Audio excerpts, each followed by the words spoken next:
Hello, and welcome to Seriously Pointless Conversations About Culture, the podcast where myself and a few of my friends get together and discuss nerdy things.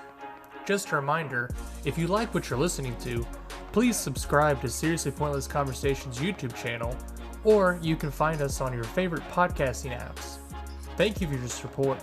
Without you, none of this would be possible. Thanks for coming by. Now let's get into the episode. Hi, welcome to Seriously Pointless Conversations About Culture, your nerdy and geek culture podcast. Today, we're going to be talking about My Neighbor Totoro. With me today is my co-host, Jackie. How you doing today? Wonderful. Good morning. Good morning. It's more of afternoon, really, Yeah. still, but it's all good. We're a little tired today, guys. This has been a little rough day, but we're going to hit it hard for you guys today. We're finally getting into the Miyazaki series a little bit, and we've decided to, on Jackie's recommendation, to start with My Neighbor Totoro, which is, I'm assuming, one of your favorite Miyazaki films? It is my favorite film, and the Japanese title is Tonari no Totoro. I will take your word for it, because like I said, with everything, I botch so many foreign languages up sounding funny, but especially Japanese. Japanese is one of those hard languages to really get down right, but anyways, a little bit more of that. Like I said, today we're going to be doing My Neighbor Totoro. It is one of the biggest animated films ever to come out of Japan, and we're just going to start with a little brief history, and then we're going to get into how we feel about it and a quick synopsis of it, and hopefully make you guys, if you haven't seen it, if you're hiding under a rock somewhere, go out and we'll watch it.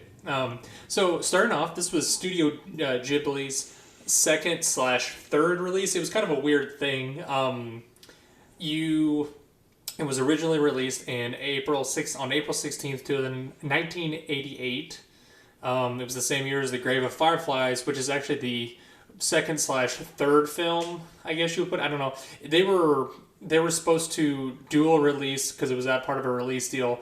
They originally weren't going to make Grave of Fireflies, but it was kind of part of that deal, I believe. They said that if you're gonna make this film, we want you to make another film that's kind of about this storyline, which I guess always is kind of why. Have you ever seen Grave of Fireflies? Yes, and you couldn't have two more different films. I know, right? I mean, other than the fact that they're both animated and they come from Japan and the style is... You can kind of tell it was the one of those... The animation is similar, but it's... Yeah, you can kind of tell that it's very much like... This isn't like Studio Ghibli's like narration almost, like how... Like, it's definitely their style and their animation, but it's definitely like... Hey, this is a more adult-oriented film about like death and dying, the war, the aftermath It's of the very much, and they definitely put the their stamp on it. But it's definitely a huge departure from My Neighbor Totoro, which is very innocent. Yes, is the way I'd put it. And was Grave of the Fireflies, that was released by Studio Ghibli? Yep. I never realized that. That was I didn't the same. research that was the same folks. They did it. It was just a different director. Yeah, I was going to say it definitely wasn't Miyazaki. No. I don't know the whole story behind it, but I don't know if they brought in the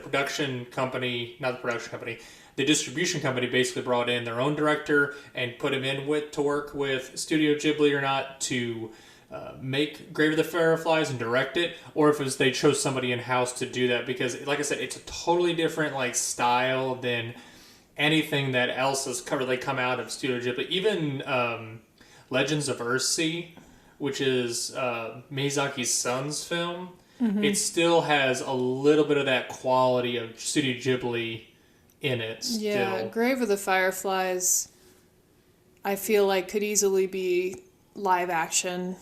It feels like a live action film, and it's very good. It's just insanely depressing. Oh yeah, absolutely. But we're not going to get into that right now. Yeah, I'd say let's not do a downer. We're not going to. Well, we might do that at a later date, and just because it is a Studio Ghibli film. But we're going to really focus on My Neighbor Totoro right now. So it was originally going to be released in the early to mid 80s. but the original distribution company that they were working with, it fell through. So that's why it ended up getting closer to 1990s. So this is actually Miyazaki's second film, I believe he did with Studio Ghibli. I'm trying to remember. Was Nausicaa the first? I believe Nausicaa and the Valley of the Wind was his first one. Castle in the Sky was... That's right. I'm sorry. I apologize. So he did do... let me look real quick. I'm trying to make sure. I just want to get it right before I start spewing out bad things, inaccurate information. Yes, I believe it goes Nausicaa and the Valley of the Wind, which I believe came in 1985, I believe. Let me look. Either 85 or... There was something in 87. Maybe it was 83. I used to remember a lot more about that. So it actually goes... it says his first Studio Ghibli's first film was Luptamina, which is Castle in the Sky. That's the first film they ever made. La Puta, which is 86, and then they do My Neighbor Totoro, actually, which is wow. I didn't think it was. Is that right? That just seems. I don't know if that's correct or not. That just seems odd. Do you want to pause here? No, it's okay. So it looks like he actually made a film. Nausicaa was the first film he ever made. Okay, so but that's right. That's right. It was through Ghibli. But it wasn't through Ghibli. Because he hadn't established that yet. Yeah, that's what it was. He had done Lupin III, Castle of Cagliostro, something. Yeah. But that was all pre-Ghibli. Really, I should be saying gibbery. So whenever that would be a whole other thing about Miyazaki on his own. So it looks like here that whenever he first broke off on his own, he made Anne of the Green Gables in '79, and then Castle of Cagliostro in '79, which is Lupin III, which is a popular anime series out in Japan, and then he came out with Nausicaa and the Valley of Wind, which is his third big one. And then I guess that's what kind of pushed him forward and kind of gave him notoriety. Because it was a big notoriety is like a negative thing. Really. They gave him attention or fame. I don't know. I just don't like to say anything negative about Miyazaki because he's my hero. Well, notoriety is not a bad thing. Infamy would be bad. That's true.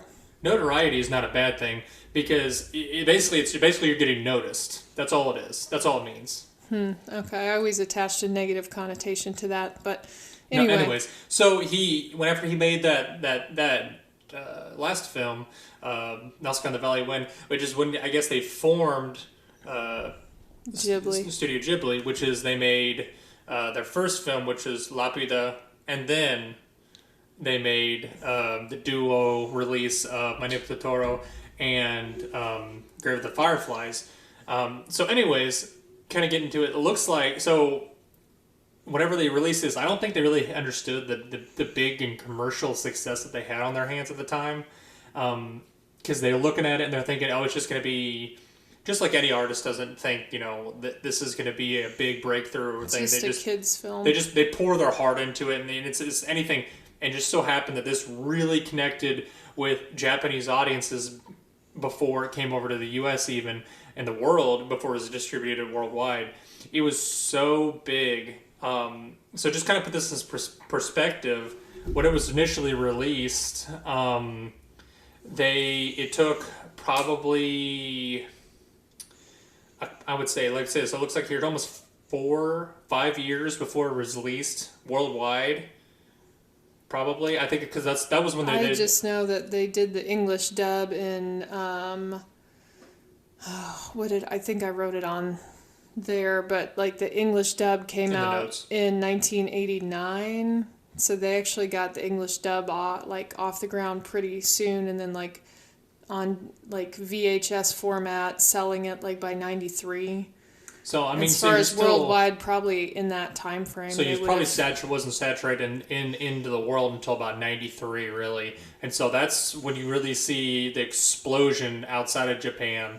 because it was a commercial hit in Japan. But it really wasn't seen like a lot of things in the late '80s, early '90s. We were really starting to like the world was really starting to globalize, and it really wasn't. Things weren't moving around as much. It wasn't as easy to get foreign films. You usually had to pay for them, or you had to buy them online, or if you could get them online, you had to send a mail order. If you guys, for you younger guys, if you're listening to this, yeah, we had to send out like pieces of mail to order things all the times, or get them through a catalog or things like that. Yeah, I saw those in magazines. I don't think we ever did anything like that. It was just... So, anyways, so obviously it was hard for the market to get saturated at the time, which is kind of what hampered the film at first, and it just takes time. It just took a lot of time to saturate the market and get out into the world. And so it wasn't immediately a huge success out in the world. I think what really projected it out was whenever Disney got a hold of it, because Disney is just, I understand... a juggernaut. They're just a juggernaut. They're a machine. And so that was probably like 2004 when it got outside of a niche market with like anime audiences, and it was really pushed out into the forefront, and it was just, it's basically like a shotgun effect. Well, that was when Disney started redubbing all the Ghibli movies and really marketing them. I think they did Kiki's Delivery Service like a couple years before that, but they started they realized how big of a hit it could be. Oh, absolutely. And how there was already, I think, a pretty big audience for Ghibli films here, and it was more underground, really, kind of niche. Just like a lot of things that have happened in the last 10 or so years, it's kind of like comic books. It wasn't really mainstream then. Now anime is fairly mainstream. It's kind of like adult cartoons almost. People, they've accepted it. It's not weird. It's not like, oh, it's what the dude in his mom's basement watches anymore. It's something that you can enjoy, and it's an art form is what it is. Yeah. It's not weird or creepy anymore. Things like Pokemon helped with that, the popularity of shows like that. A lot of the childlike ones are the ones that are geared towards kids, where they don't have adult themes and things like that. They really made it easily accessible for parents to say, okay, it's just weird looking, or it's not my cup of tea, but my kid seems to like it. I'm going to let them watch it, even though it's just some little furry little creature bouncing around. Now, a lot of those parents, our age or slightly older, slightly younger, grew up watching things like that. Yeah. We grew up watching Dragon Ball Z. Exactly. And Pokemon. So I remember going over to one of my uncle's house, my Uncle Craig. I remember whenever he was living by himself here in Cape. When I was younger, I was probably 9 or 10. I remember going over to spend the day with him. And whenever I went over there, he had, I believe, remember watching Vampire Hunter D? Vampire Hunter D, yeah. Yeah, he was playing that, and I remember watching that, and I'm just like, what is this? And he was kind of into anime a little bit. That's a cult classic. That's a good one. But the thing is, he was that wave where they started getting things in VHSs and things like that, and you could find them in little niche places like video stores, Blockbusters, things like that.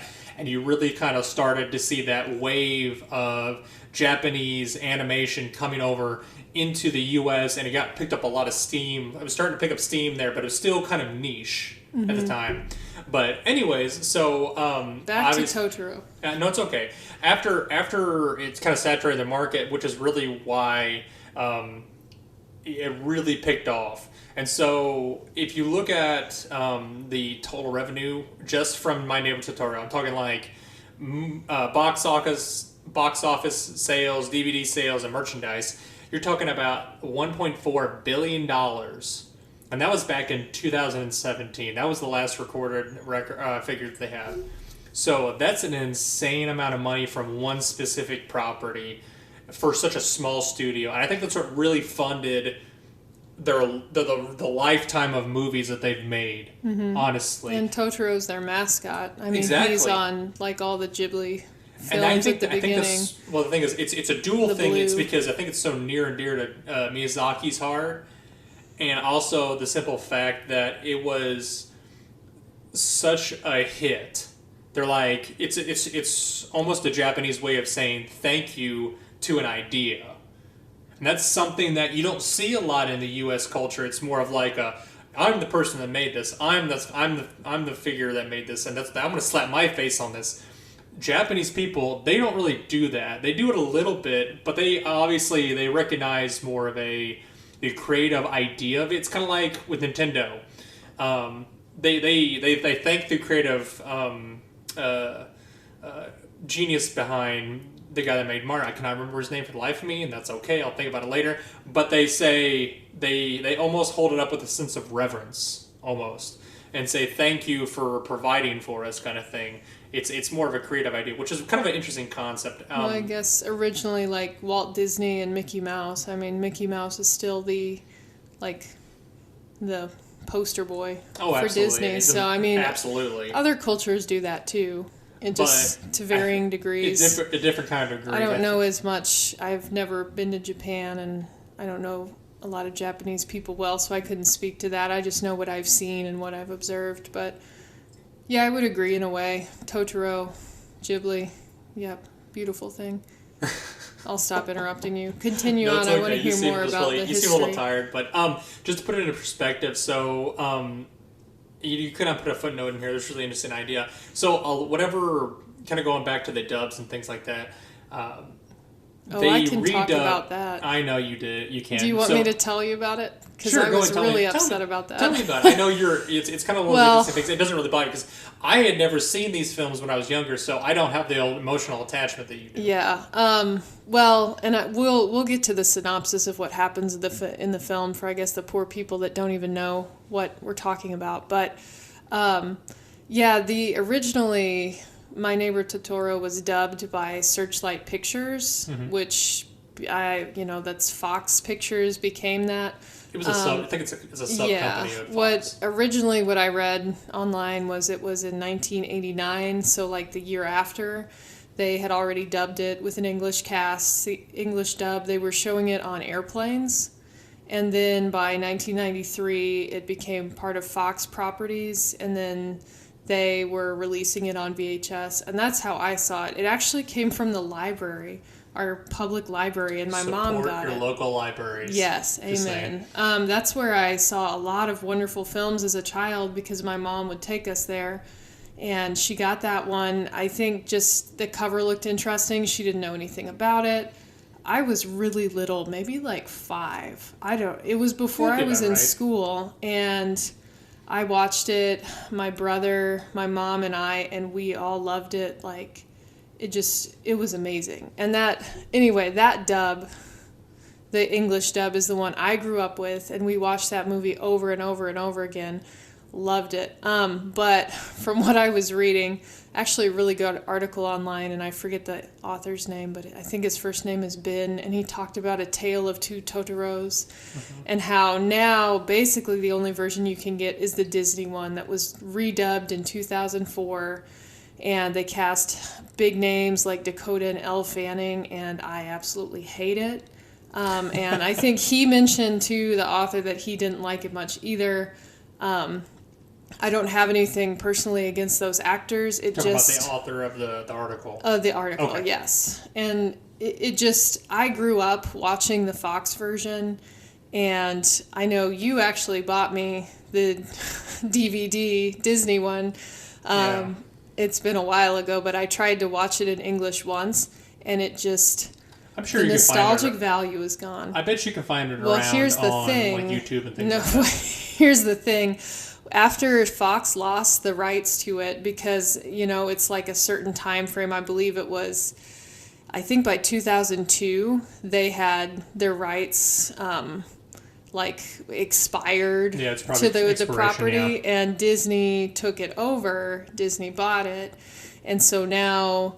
according to the article, and I believe this, it's extremely difficult to find versions of the original Fox dub. And he said on eBay they go for prices upwards of $200. That's what you got here, yeah. And it's just kind of sad. In my mom's cabinet, I'm pretty sure we still have the old VHS tape that she illegally recorded from the library, which, if anybody knows how to do that, I guess probably shouldn't be saying that, but it's just insane. Get two, like, VCRs set up, and she illegally recorded from the library copy. We did pirate, and that's the thing is, like, back in the day, people pirated stuff all the time. Well, and I like remember that. my mom saying, like, well, we love this movie so much, I'm going to, like, I'm going to record it for us. Yeah. And I was like, oh, okay, cool. What are you doing? Because I just noticed it's like two VCRs set up and like one TV, and it's like so running. my dad and would it's do like, stuff like that too. He would whatever. Like, have you ever like they would record things on like from a television? Like they record the TV on a VHS. Oh yeah, she'd like do TV that all the made time. for like TV movies. And then like you'd have the commercials in the minute. If you guys ever want to see like time capsules, go to your parents' houses, and I guarantee you some of them have got these VHSs in places where they've recorded like made for TV movies or movies that were put on TV, and the commercials in there are phenomenal. It's just a time capsule. But yeah, that's kind of going into that. That's kind of how you have to. Sometimes that's the only way to preserve those kinds of films, because a lot of times. If you're going to whenever one company comes over and takes all the rights, it's kind of like whenever Marvel is trying to take over the Sony property of like Spider-Man. Oh yeah. I mean, but Sony still owns the rights to the films and Spider-Man, things like that. But they're working in collaboration because they know they don't want to give it up, because once they give it up, Disney will come in and they will just change things. Oh yeah, do whatever. And a lot of big companies will do that, and unfortunately, they grab big names as opposed to these smaller names of actors that are just trying to find work, and they love this property and they pour their heart and soul into it, as opposed to these kids or these other actors. Celebrities. They're celebrities. They hold status, and that's what they're trying to drag into it. The one, I guess. Just it was very, very passionate, the one I grew up watching, the Fox dub version. And like the 2004 dub, I just don't, I mean, now with technology, I just put it in Japanese, and there's nothing wrong with that. I don't have a problem with subtitles, so now I just watch it only in Japanese, and that's okay too. I mean, I'm kind of a purist like that. I think that you have to watch something. It's like, it's kind of like, if you're able, if you're not dyslexic or something, or if you can read the subtitles and keep up, I think that's fine. Maybe when I get older, I'll probably start doing like dubs, because I can't read very well, but we'll see. But or just learn Japanese like I plan to do. I mean, that works too. Overachiever. Anyway, continue on. Do you want to tell the people what actually happens in the story? No, absolutely. So, I'll do a little bit actually of when I first saw it. Yeah. Was actually with you. Actually, really, I'd never seen it before. Did we watch the VHS version, the Fox dub, or are you talking about, did we watch No, it was the DVD. Oh, did we watch it in English? No, we watched it in Japanese, thank God. Because that's what I remember. That's. Oh, I had made you stop it because I was like, I can't stand this. Because I bought it for Fanning. you. It was for was it for your birthday, or it was one of our anniversaries? I can't remember what it was, but it was when we were dating at the time, and I remember getting it, and we put it in. You're thinking it's the original version that you had there, that I grew up with. Yeah, I remember you put it in, and you made me stop. I remember vividly. We're sitting in your bedroom, and we put it in, and you're like, "No, we can't do this." Mm-hmm. Yeah. And then we ended up watching it in Japanese with subtitles, which I prefer. And it's that, great. So. Like it just, there's always a place in my heart for. It's honestly my favorite animated movie of all time, and so there's always a place in my heart for the original dub that I watched growing up, because we watched that so much. So that's the one thing I love. That was the one thing I loved about as our relationship grew. You really you have such a fondness for these films, and I had never been introduced to them. I kind of knew they were there because all my friends were in anime. And I kind of liked anime, and I liked Full Metal Alchemist and things like that. But I'd never really gotten into Miyazaki films, and I didn't understand the quality, and the grand scope, and also, but at the same time, how he can take something so minuscule as a family unit, a very simple scene, and make it mean so much, which is that's why that's the biggest thing that I ever took out of like any of these movies that you showed me was just his sheer artistry and how he was able to do that kind of stuff. Well, he's a fascinating person, but he talks about how he doesn't like a lot of Japanese anime because of how exaggerated, like, the nosebleeds and the screaming and just how somebody will, like, their face will completely change, and he never does any of that in his films at all because he's like, it's not realistic and it's just interesting. His films, I feel like, could be live action. I would never want them to be because I love his animation. As long as he lives, could be because as long as he's alive or his wife is alive, it'll never happen. They'll never make live action versions. I hope so. Don't talk about it. Knock on wood. We don't want that to happen. But anyways, we've been kind of gushing over it a little bit. So obviously, you guys are like, what is this even about? Some people know, and good for them. A lot of people know, but those that don't, tell them. We'll do a short little synopsis about the film. And I don't want to go too much into it because I don't want to ruin a lot of it. Because if you have not seen this, obviously, this is one of my favorite films, but it is not my favorite film that he's done. I can get into that a little bit later, but I want you to enjoy this as much as we have. So the brief synopsis is that this is the story of Satsuki, who is the oldest daughter. I believe she's probably around she's 8 like or 9. 12. Okay, I was gonna say a little bit younger than that, but that's fine. She travels to a house in a rural part of Japan, which during this time frame you're going to be set it as around late 80s, early 90s. Japan has. This is supposed to be more like in Miyazaki's. It's like a reflection of his childhood. It's the time period they don't really specify. No, I mean, I feel like it could be. Well, I guess it would be probably 60s. No, I wouldn't 70s. put it that way. So everywhere I've read, they would put it more of like in the 80s because around this time it's just before like early 80s to late 80s is whenever they have the rural communities have a really big the rural communities of Japan have a big increase in like people moving out from the cities into the rural areas. So they're kind of moving out. Because if you, like, their schoolhouse and, like, the way things look in the schoolhouse and the lack of electricity, everything's and very that's the thing traditional. That's why I always thought it was a little older. So let me go over the synopsis real quick and then we can kind of dig into this. I know. No, it's okay. I just really care. I really care about this movie. No, I get it. So anyways, so they move out into the rural part of Japan. And the reason they go there is because their mother has tuberculosis or TB. And this is something the doctor recommends them do. And while they're out there, mom is going back, and I believe she has to stay in the hospital like the whole time. It's a nearby hospital. Well, I say nearby. It's not really nearby. Nearby they for have them. To. It's like an hour or two away, I believe it is. I just know it's a long way because they have to bike and walk, and it takes a very long time to get there. But it should be noted that. Like you were saying earlier, this is very similar to Miyazaki's childhood because that's why his he mom did it. Yeah, because his mom actually had spinal tuberculosis, which they actually moved to rural Japan for a short amount of time. But anyways, it involves a father, Satsuki, and her younger sister May. Mm-hmm. So I don't actually know the dad's name. I think they only ever call him. I'm sure he's got a name, but I always call him just the dad. I forget his name. He's a good dad. All the characters are lovely.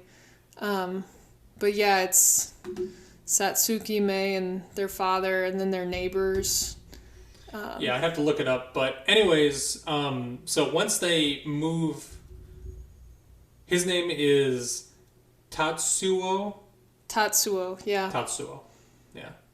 So that's interesting. Okay, and I actually here's a whole list. So of all I can actually tell you who the voice actors are from the Streamline, the Fox dub, the Searchlight. Yeah, Searchlight. Streamline, that's what Was it's it called. Streamline Pictures or Searchlight Pictures? You're It's right, just, it was Streamline. it's just Streamline. Yeah, I messed that up before. Searchlight okay. is different. Yeah, it's two different ones. I was just like, We can talk voice actors later. Continue. What happens? So they're in rural Japan. So once they move to rural Japan, they're surrounded by obviously lots of dense forest and vegetation. Nut. Anyways, I thought I mispronounced something. That's okay.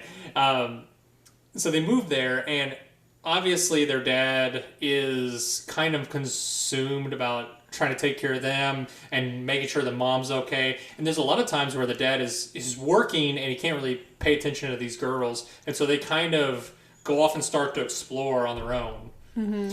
And as they do that, they start to explore the forest. And during this exploration, they meet two smaller spirits, which you don't really get their names. I don't really believe No, they're just little Totoros. Yeah, and then you find obviously the iconic one who's enormous, and he's got he's gray outline, big fluffy ears, big mouth, big white belly. Yeah. That is actually Totoro. Mm-hmm. So, and these spirits at first they're kind of afraid of them, and then they're like, oh, they're really kind of friendly, and they start to like have adventures, and they go on.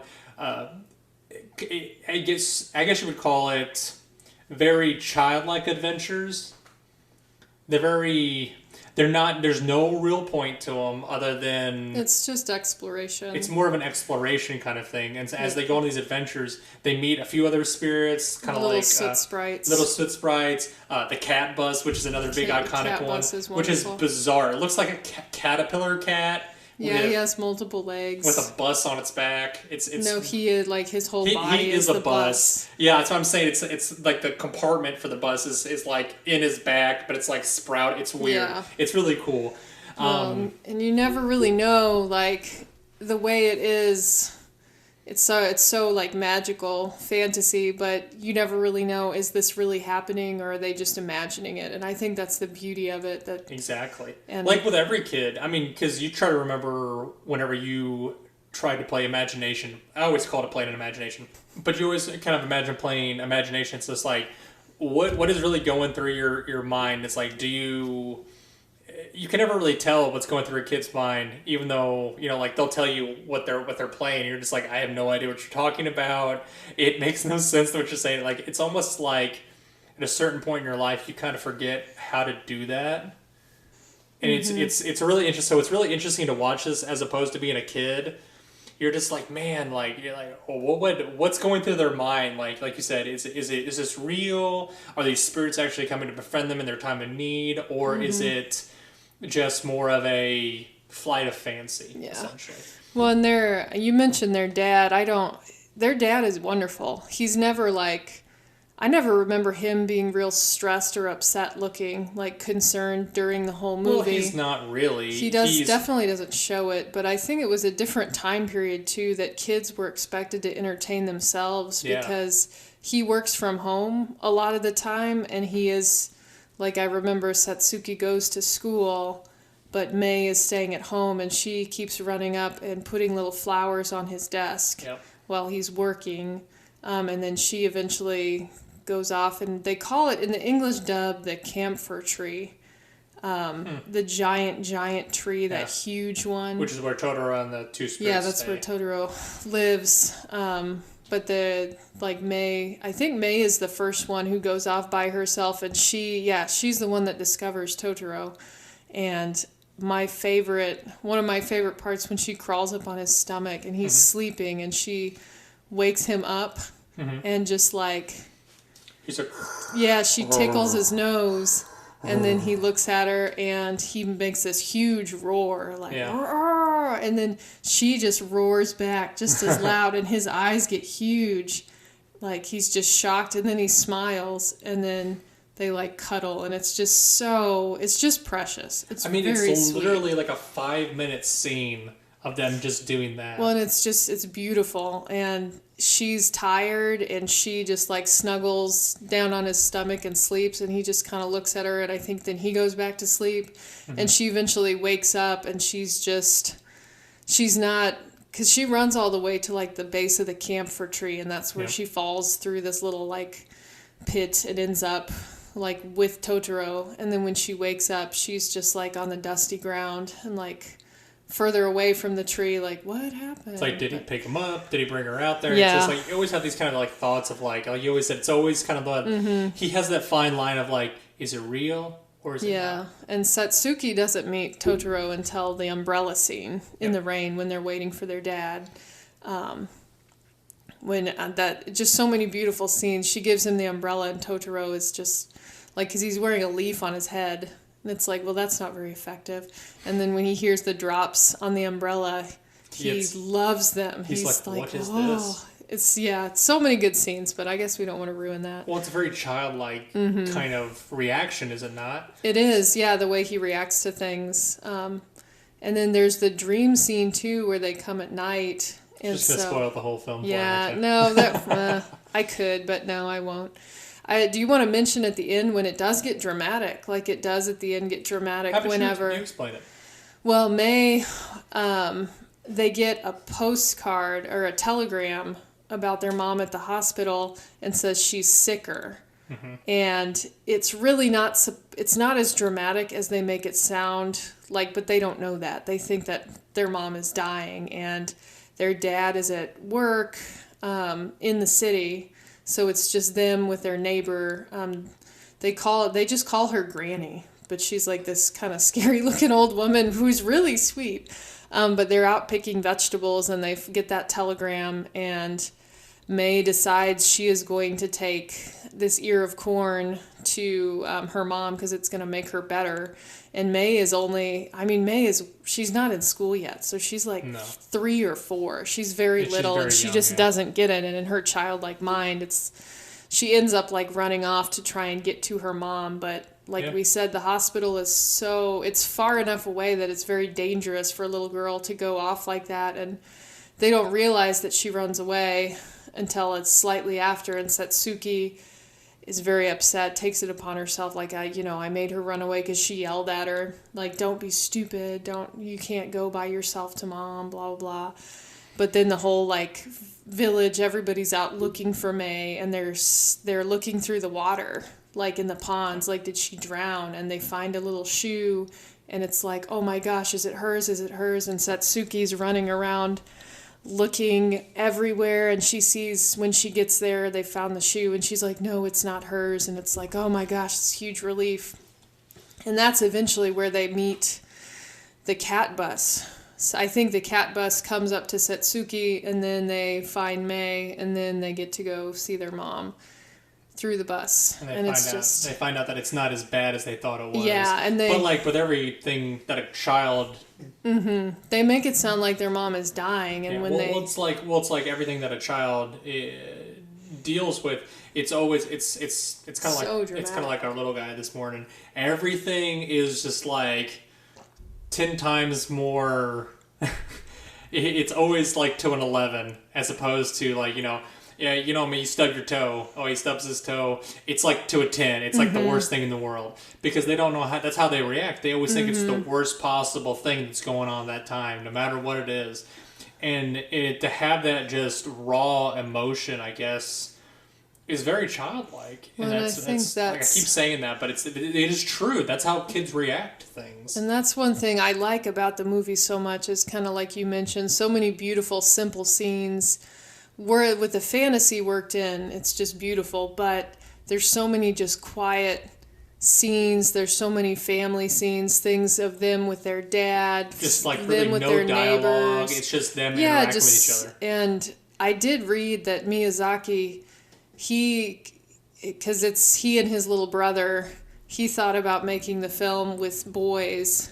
But I guess maybe he didn't, but he said that he couldn't have made the film with 2 boys instead of 2 girls because it was too emotional for him. Because it's basically like his childhood. So you have to wonder, like, I bet these are things that he imagined when he was a kid growing up. I would think so. And I think that's why it resonates with so many people, because we've all had imaginings like that. We've all been small children, and we can remember parts of it. And I think we all definitely played imagination. That's why it resonates with me so much, because it reminds me of my childhood, and it's just like, it's beautiful. And I mean, I'm a big fan of 2D animation, so the watercolor backgrounds. I mean, part of the movie you can just sit and I would love to see how many hours they put into background. making this movie. It would just be insane to look. Let me look and see. It's beautiful. I don't know, honestly. It's just beautiful. But you can imagine it between, I guess, when they tried to originally release it. I mean, so you have an extra how many more years to perfect it. So originally they tried to release it in early 80s, and then almost the late 80s. So it's a lot of extra time to perfect it and make it better. So, I mean, he had a lot of time to work on it, which Miyazaki is not known for his speed and kicking out things, which is fine. Do you know that he says he can't draw people? He doesn't like how he draws people. And it's just... Could have fooled me. Like, as an artist, I can understand that, because I don't often like a lot of things that I do. And other people will say, oh, it's beautiful. And it's like, ugh. But I think that's part of the just critiquing yourself, wanting to be better. But I mean, I think his films, I just can't get enough of them. It's just like a different world. It's not that you want to constantly escape your own world, but these films, if you do need to, are a perfect escape. That's an absolutely when you need a break from things like pandemics and such. So, like, I guess obviously to wrap it up a little bit on the synopsis, but like you were kind of say, after they find out the mom's okay, once their mom kind of gets a little better and they kind of get reunited, because during the whole film you can kind of tell, like you said, there is that kind of sense of what is a family, what do they do if mom doesn't come back, like what do they do, and they kind of have that thought of like, you can kind of tell it's in the back of the dad's mind a little bit. They even talk about it at some point. Yeah. So whenever she does come back, it's so much more meaningful when the kids are like, yay, mom's back, and you can kind of see a relief in the dad's face. I remember that scene. It's towards the end of the movie. You just like ruined it. They not really. I mean, yeah, it's a happy ending. That's one thing where life is not always a happy ending, but I do feel like this film is a good portrayal of life, but it's just nice that it does have a happy ending, because sometimes there are, and like from what I remember, they end with, I mean, since you already kind of said it, mom doesn't actually come back by the end of the film. It's like in the credits. Yeah. They have pictures of the girls with mom, and they're all back together. Which, that's a very Japanese thing, though, to do. Kind of keep the film going a little bit, and they fill in. Yeah, they end with like, because when Satsuki and Mei travel in the cat bus to see their mom, they don't actually physically like see her. They're sitting up in the tree watching her, and they realize, oh my gosh, she's okay, because they're outside the hospital window, which in a very rural sort of like, it is a hospital, but it's just like a very rural sort of building. So there's like all these woods around it, and so they're sitting there watching her, and they leave the ear of corn on the on the windowsill. The windowsill, and because they're watching, their dad has gotten there, and their dad's sitting there talking in the room to their mom, and their mom looks up at the tree and is like, oh my gosh, and dad's like, what happened? And she's like, I could have sworn I just saw Mei and Satsuki sitting there in the tree, but then they're gone. So but then she finds the corn. So it's like little things like that make you think, oh my god, everything everything that the kids are dealing with, real. It's all real. Because she has the corn, and the corn has like cut into it in like Japanese characters for mother, and it's like, what? How did that get there? That's really cool. But yeah, it's and just left up to your own imagination. Did it happen? Is this all just them imagining it? And doesn't matter, because it's just beautiful and enjoyable. So that's take it as it is. Yeah, absolutely. And at the very end, like obviously in the credit scenes, you see kind of like the spirits are there. They're watching over them, but they're not interacting with the kids anymore. No, and that's what it's kind of like. Once mom comes back, they don't really need them. They don't really need that anymore, because that's it's kind of like the spirits were there to help through that tough time. It's a very nice window into culture also. That's one thing I love, that I watched that growing up, because my mom would get a lot of films like that, foreign films, and we have nothing like that in American culture. Well, from me to come from like a very Anglo-Saxon German background, Yeah. growing up in southeast Missouri, for me to get exposed at an early age to other cultures like that, like from the age of 4 or 5, I was watching that film, and it's like, oh, this is in Japan, okay, and it's like, well, obviously that doesn't look like Tokyo, but and then I know Tokyo's a city, like a big city, but like I see that, okay, people live like this and it's a little different, but I do some of those things too, and this is what school looks like there. Oh, this is kind of the food that they eat there. So I think it's a perfect children's film, but as an adult, I think adults can really enjoy it. My mom and dad still watch it. It's a great film. My mom loves it. It just makes you happy. It's just a feel-good film. Absolutely. So thank you, Hayao Miyazaki. Thank you so much. Absolutely. For sharing that with us. So let's dig just a little bit more. So themes. What are some overarching themes that you see in the film? And then I'll go over mine, and then we can kind of wrap up with an overall of like how we felt about the film. Just overall. I feel like I've kind of made that clear. I can already tell where you're going, but I would love to hear just a synopsis. I guess overarching themes for me, in a sense, like childhood, like the idea of being a child, of looking at the world through a children's eyes. That for sure, family, and like what is a family, because I would even say that they're neighbors, like the old granny lady and her grandson who come over all the time, and I guess... But you don't really see that much in today's culture as much. Yeah, it's just like the neighbors are really there for them, and I think that's...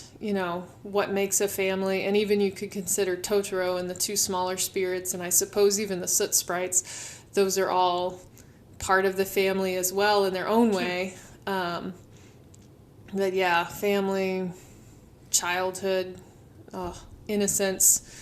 You kind of piggyback off that a little bit. Those for sure. I definitely see a lot of ideas of family and what a family is supposed to be. Or what a family is supposed to do, or what a family is supposed to do. Yeah, like that's for each other. For each other. That's more the thing, because you can tell like the dad really picks up the slack whenever mom's not there. Like he gives the kids baths. There's a whole bath scene in there. Yeah, and that's a cultural thing that I didn't really know about. But the way the bathroom, and they all take a bath together in this huge tub, but. Just the scene with them laughing to scare away the sprites is amazing. Exactly. It's just beautiful. And that's why I think such a good dad. And that's what the thing is, like, you should have, and that's the thing, they spend time together, and he does as much as he can, because at the same time he's trying to, like every adult, every father, every mother, every parent in the fact for that, they have to provide, but at the same time they want to spend as much time with their kid as possible. And it's hard to balance that. But like I said, on top, kind of tag along with that, you have the ideas of like unity, like what is the family as a whole, or what is their family as a whole trying to get to, and their whole family is trying to get their family back together, essentially. And that's what it is. And you have to find out. You kind of see that in there a little bit, that it's not going to they can't do anything to make their family whole. That's the hardest part too, and I guess that would be patience would be another theme that I see, because their mom is at the hospital with the doctor and they can't do anything other than visit her and talk to her, bring her food. But that's another thing that is hard to accept when I think maybe too in our culture as Americans, it's been like drilled into us that you can do something and you should do something, but there's sometimes a lot of times in life where honestly, you have no control. Really, you control your thoughts. Well, to a degree, you control your actions. It's a false sense of control. Yeah, and I feel like that's a cultural thing that we have as United States. Sorry, I hate saying Americans, because there's like. We are Americans. Citizens of the United States. That, yes. There you go. Yes. That's the word you're looking for. Because people like in Mexico are Americans also, because they're in North America. But anyway, it's beside the point. But yeah, I think that's one thing in the movie you mentioned. They have to wait They can't do anything to help their mom. And it's just like, that's such a hard thing to accept. And like you said, whenever they get that letter and saying their mom's gotten worse, they feel like they can rush to the hospital and they can make it better. Yeah, and but I guess... when they get there, they find out, oh, she's fine, and you think about it a little bit, even if they'd got there, what would they have done? Yeah.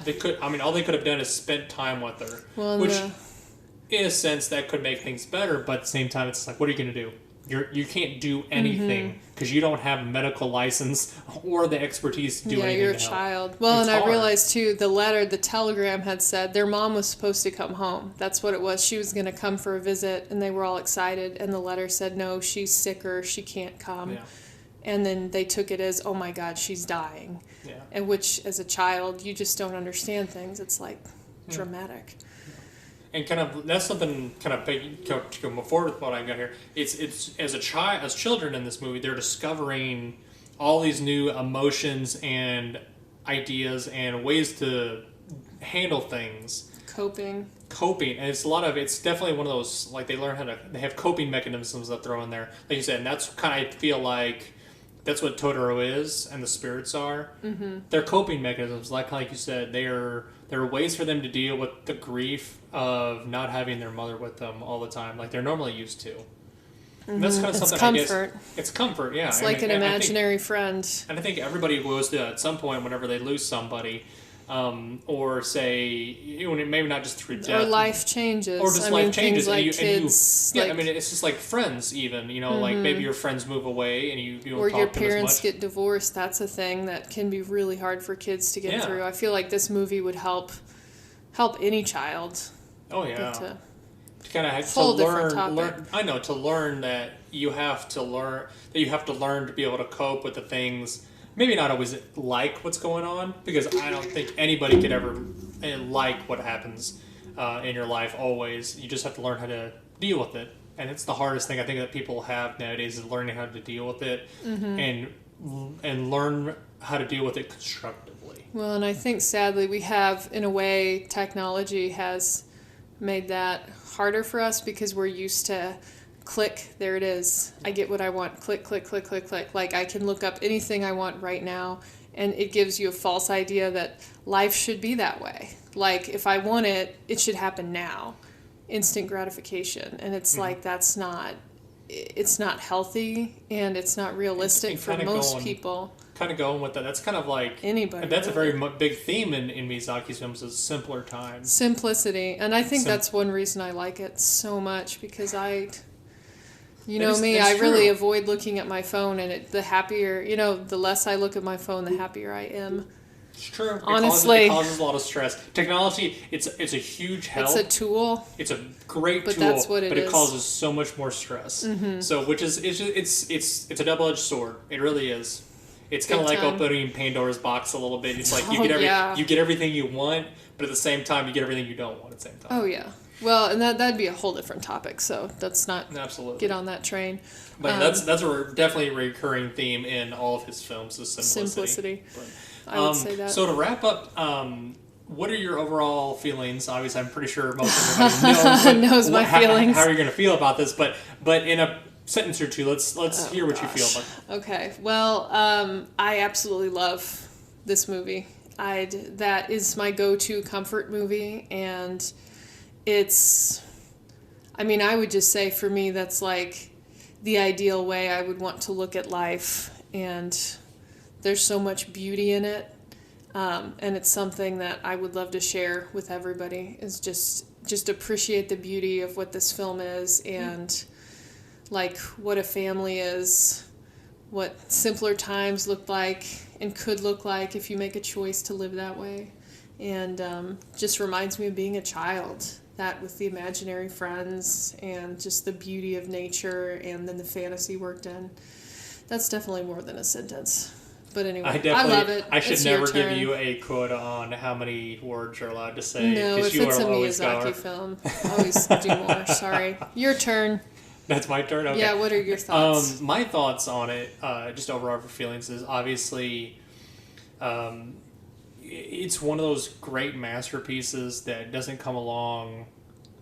It comes along once every, once in a blue moon. Once every 20 years or so that you just don't see coming. And on top of it, it's a medium that I thoroughly enjoy. I love animation way more than any live action thing that I have ever seen, because you can do so much more. And on top of it, given that there is this, he wasn't legendary at the time, but he is now a legend. Oh, but yeah. He's such an amazing creative mind, and he was able to put forth this heartfelt story behind it, and he was able to share it with everybody. That is just one of those things that you don't, like I said, you don't get to see every all the time. And the fact that I was able to learn about it from him, you know, it was one of the big game changers in life. And that's what I really hope is at some point, whenever our kid gets big enough, I want to sit him down. I want to let him watch this with us, because I think he'll thoroughly enjoy it. I can't see how he won't. Honestly, but just for the simple fact that he put it in the world is just an amazing thing, and I just want to say thank you. Doubt he's ever gonna listen to this, but thank you, Hayao Miyazaki, Miss Miyazaki, Miyazaki-san. Miyazaki-san. I think I might be saying, I don't know if that's formal or not, but thank you so much. Yeah, definitely formal sir. To him. It's one of those great things, and I just want to thank you. Keep doing this as long as you can. Please, that's all I ask. Please. I think the big, like, the bottom line for me is you can tell when someone is truly passionate about something, when something comes from their heart and soul and being, you feel it. As a human being, like, with a soul and a heart and a being, you feel it. And I think that that's what he did with this movie, especially when I read about the background, that it was his childhood story. And I think that that's why it resonates with so many people, is we feel it. It's like that's him. Like that is his passion. 1 million people find exactly what they're meant for, and that they're able to share it, and they can do it well. On top of that, like hardly anybody is able to do that, and he was just able to do that. Yeah, to make that connection. It's just perfect. So. Amen. I agree. Amen. Can we do a sing along? Amen. Probably not. No, not definitely a different tone than Spirits in the Wood kind of thing. But yes. Anyways, guys, Jackie, thank you for joining us today. I hope to get you guys back in here again. I don't know if we're gonna do another Miyazaki film immediately after this. We might take a little break and kind of do them sporadically here and there. But we will see. We might do another video game, or maybe a comic book next time. I don't know. We're gonna take a look into it and see what we can dig up, because definitely we've already kind of hit a smattering of things. We did a movie franchise the first week, and second week we did a video game. This week we're doing anime. So like I said, guys, we do everything and everything nerd related. If you guys have any suggestions, just let us know. And like I said, we will try and get